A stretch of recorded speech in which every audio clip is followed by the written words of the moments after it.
So let's look more deeply into what rituals are, what they actually look like. In the words of Lauren Schwartz, building rituals requires defining very precise behaviors and performing them at very specific times, motivated by deeply held values. There are three important elements here. First of all, very precise behaviors. Second, at specific times, in the morning, in the evening. And finally, motivated by a deeply held value, such as, when it comes to brushing our teeth, oral hygiene or the well-being of other people we speak to.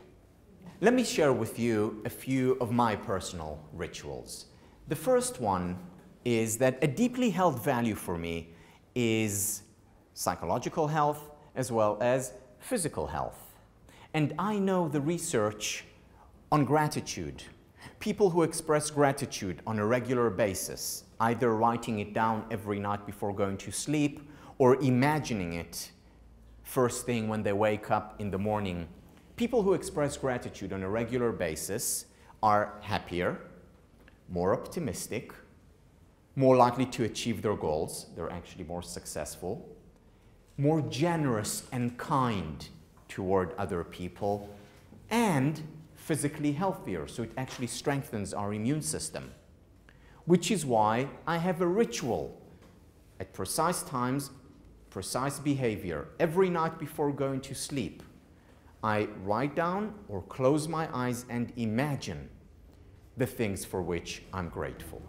Similarly, a deeply held value for me, being physical health and mental health, I know the research on physical exercise, that regular physical exercise, even if we do it only 3 times a week for 30 minutes each time, has the same effect as our most powerful psychiatric medication, releasing dopamine, serotonin, norepinephrine, our feel-good chemicals in the brain.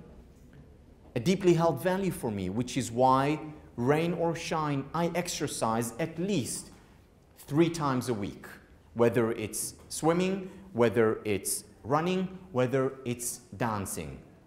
Deeply held value, precise behaviors at specific times. A deeply held value for me is my relationship with my wife. Here she is. Oh, no, wrong picture, sorry. Which is why we have a ritual, which is once a week, at least, we go on a date together. My parents come in and we're out. Many of my friends said to me, come on, Tal, a ritual around a date? That's so unromantic. Why don't you go on dates spontaneously? Wait for that passion. And my answer to them, with 3 little kids, both of us working, to wait for that spontaneous passion, we'd go on a date once a year, maybe. But because it's a deeply held value for us, we have a ritual around it. I also have negative rituals. So for example, in the past, I would wake up in the morning and the first thing that I would do is open the internet and the news.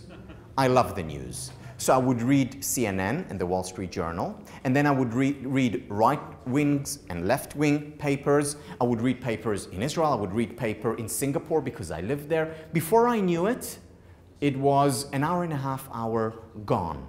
And my mornings are my best time to write, which is why I introduced a negative ritual, no internet in the morning, knowing that if the world had come to an end, someone would let me know. And introducing a positive ritual instead, which was writing in the mornings. There are some rituals that are asynchronous, meaning that they can't be fulfilled at specific times. For example, let's say I decide to compliment my employees more in the office.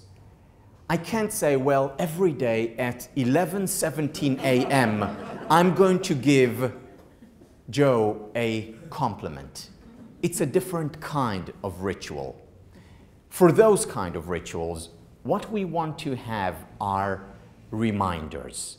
For example, using our Outlook, our calendar on the computer to remind us every morning that we want to give more compliments. Or one thing that I do is I wear a bracelet. And the bracelet reminds me of certain behaviors that I want to introduce at a particular time. So for example, now it's to remind me to be more playful in my work, to be more playful with my children. Next month, the bracelet may be used for something else, such as to be mindful, to be present. These are asynchronous rituals for which we need reminders, whether it's technology, whether it's an object that we observe. Research on rituals shows that they increase both productivity and creativity. The most creative people throughout history, the artists, the scientists, have all had rituals in their lives.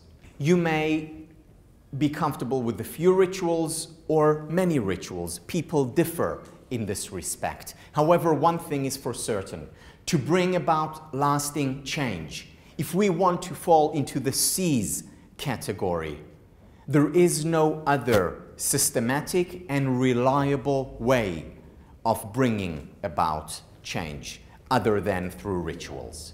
For a behavior to become a ritual, it takes about 30 days. William James, the psychologist, said it takes 21 days. There is research by Richie Davidson showing that after 14 days, we can actually see change in our brain. But a good rule of thumb is that after 30 days, or rather 30 repetitions of an activity, our brain begins to change and we start forming a habit for which we need less self-discipline in order to carry out. During those 30 days, to introduce a ritual, we need self-discipline.